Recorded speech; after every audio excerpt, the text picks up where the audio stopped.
This week, we will start module number 3, functions and transformations of random variables and random vectors. And we are going to start with, of course, functions of random variables. And in this week, we are going to investigate functions of single random variables and two random variables. And later on, we will also talk about functions of random vectors in general. And then we will also talk about moments of functions of random variables, in addition to the distributions. And we will conclude this week with sums of random variables and especially sums of independent random variables. Okay, to look at this problem in a general way, let's say we have a random variable x and another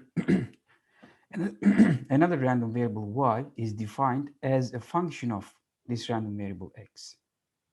Okay, so here we have y equals g of x, where g is some function.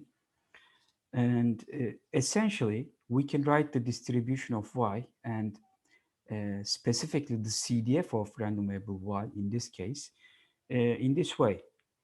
By definition, this is equal to the probability of random variable y being less than or equal to the parameter y. And essentially, when instead of y, you write g of x, you get this, the probability of g of x less than or equal to y. Okay, so depending on the function of the function g, depending on its properties, sometimes we can write this probability directly in terms of the CDF of x, but sometimes it may not be possible or it may be complicated. We will see some examples. The easiest case is where the function g is monotone, either monotonically increasing or monotonically decreasing. The reason for this is you have an inverse function of g. When you have a monotone function, it's invertible. It's one to one and onto, so it's invertible. In which case, instead of this g of x less than or equal to y, we can write this. Okay, when g is monotonically increasing, instead of g of x less than or equal to y, we can write random variable x less than or equal to the inverse of g applied to y. You see, since g is increasing, the order of the inequality is preserved. And when you write this, this is nothing but a probability in terms of random variable x. So we can write this as the CDF of x evaluated at g of inverse of g evaluated at y. Okay, so this. Similarly, when g of x is a monotonically decreasing function, again, it's monotonic, so it's invertible. The inverse of g exists. But now, you see, g of x less than or equal to y translates as x greater than or equal to inverse of g of y. Why? Because, well, when you have something like this, for instance, a decreasing function of x, when the function is less than or equal to y, the parameter should exceed when the function is inverted.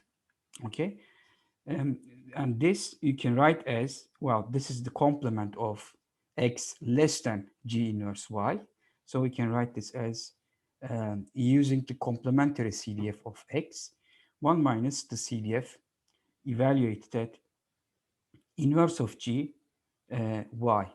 But you see, we also have this evaluated at the left limit because you see this is greater than or equal to instead of strictly greater than. Therefore, I have to include the inverse of g evaluated at y in my probability. If the function g is not invertible, then what we have to do is all x outcomes that satisfy the event g of x less than or equal to y should be considered separately. Okay, but the general idea is this. This is the definition.